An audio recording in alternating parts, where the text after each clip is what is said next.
Hey everybody, today we're going to have a look at U-Boat Leader by Dan Versen Games. Came out a couple of years ago. It was hotly anticipated and sort of coolly received. It had some broken rules that rendered the game way too easy. There were some complaints about the component quality. As a result, it sat on my shelf, still in the shrink wrap, for quite some time. Until recently, I saw a rumor that there is a reprint in store for this game, either later on this year or early 2014.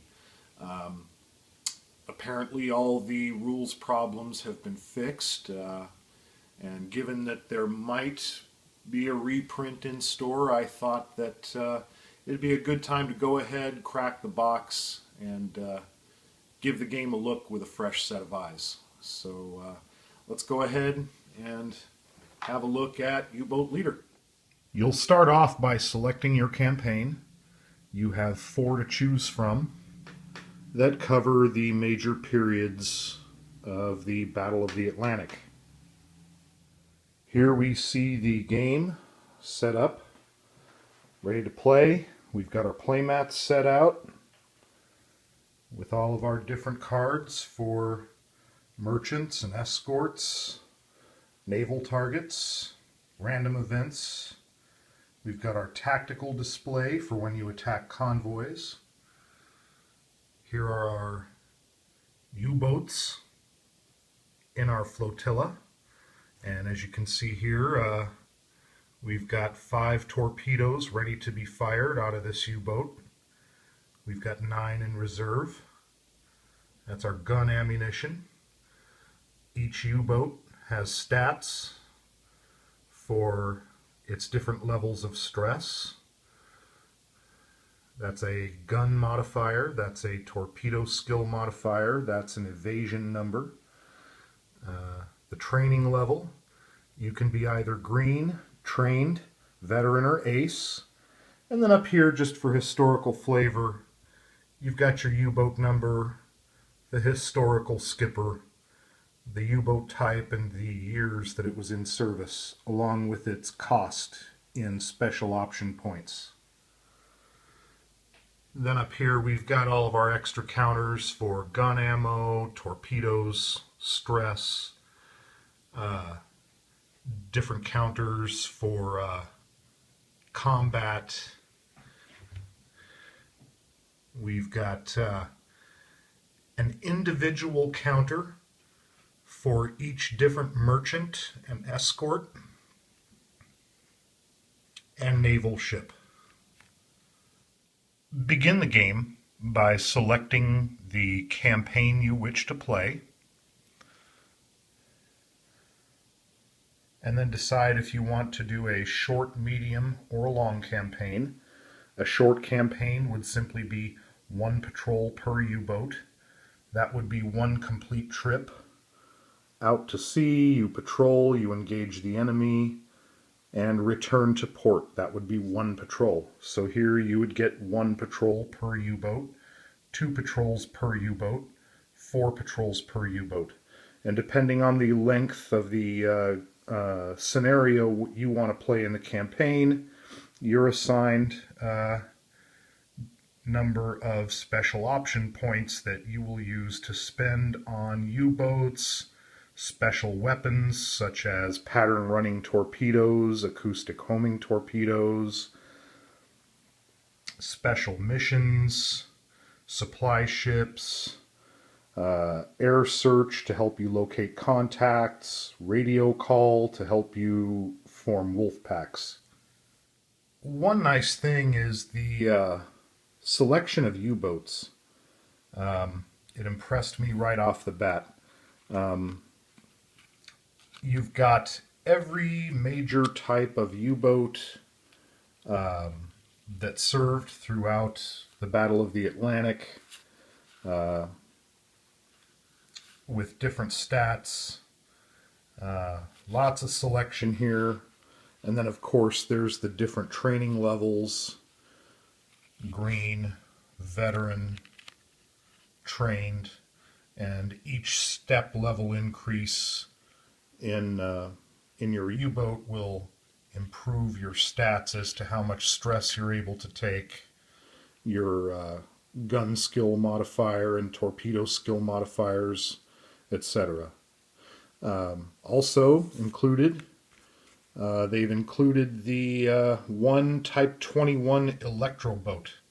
These were the highly advanced U-boats that the Germans didn't really get into service in time to make a difference in the war, but it's included there as kind of a what-if, so that you can try attacking some convoys with it and see how it would have done.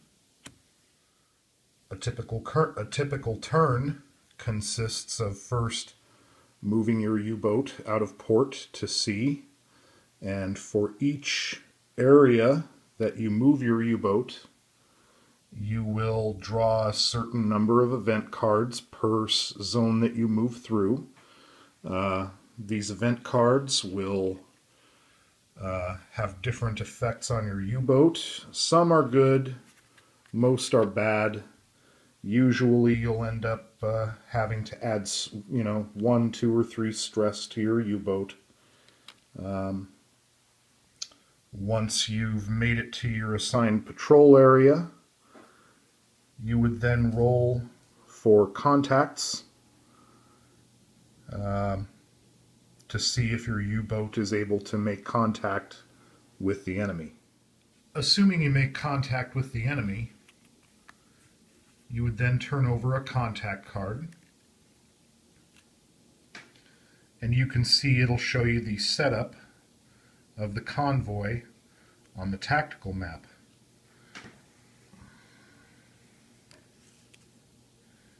Here are your merchant vessels in the center of the tactical display, and here are your 2 escorts corresponding with the locations on the convoy card. The convoy card will also often add or subtract modifiers to various things you'll be doing during the attack. Now, initially when you set up your convoy, you would be using one of these unknown ship counters until you've actually been able to move in and sight the different various ships. But for the sake of this video, I just went ahead and identified the ships ahead of time. The next thing you'll do is you'll take your U-boat off of the campaign map, and then you'll generally select a spot on this outer band of where to begin your U-boat. Your U-boat can either be surfaced, in which case it would have a speed rating of 2, or your U-boat can be submerged, which makes it harder to detect, but unfortunately makes it slower. Then the next thing you'll do is go through the phases of combat for your U-boat. You start out with U-boat movement, and we have a speed of 1 here, so let's go ahead, move it towards the convoy 1.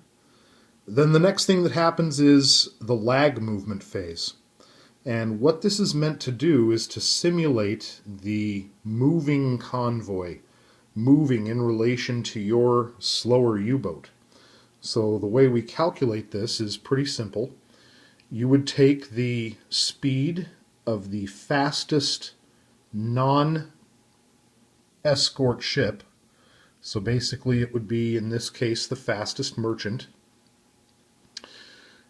and since these are all 2, the reference number would be 2. So you would subtract the difference here. The difference would be 1. So if you're moving at a speed of 1, you would lag 1 more space. Or if you want, you can assume a speed of 0 with your U-boat and lag 1, 2. and end up right in the middle of this nice juicy convoy. Now, of course, you could have moved to the outer band. It would have been safer. This is a risky move, moving right into the middle of the convoy, because now we're in detection range of one of the escorts. The escorts now get to have their opportunity to detect you if they're in detection range. If they are in detection range, you're going to roll a die. If you meet a certain value, your U-boat will be detected, and the destroyers will immediately move toward you. Then if you have an aggressive skipper, after escort detection and movement is resolved, if you have an aggressive skipper, you can go ahead and fire your torpedoes.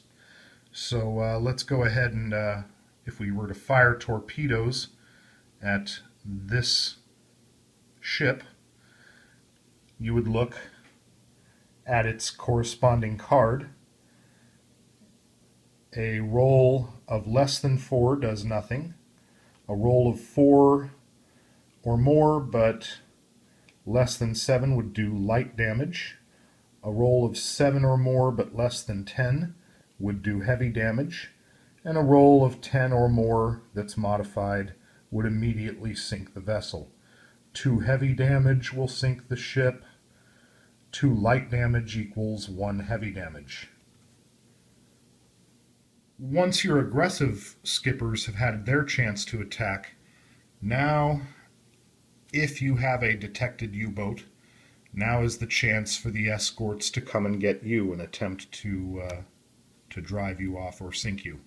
Once the escorts have resolved their attacks on your U-boats, then your cautious skippers will get an attempt to attack and fire their torpedoes at the convoy.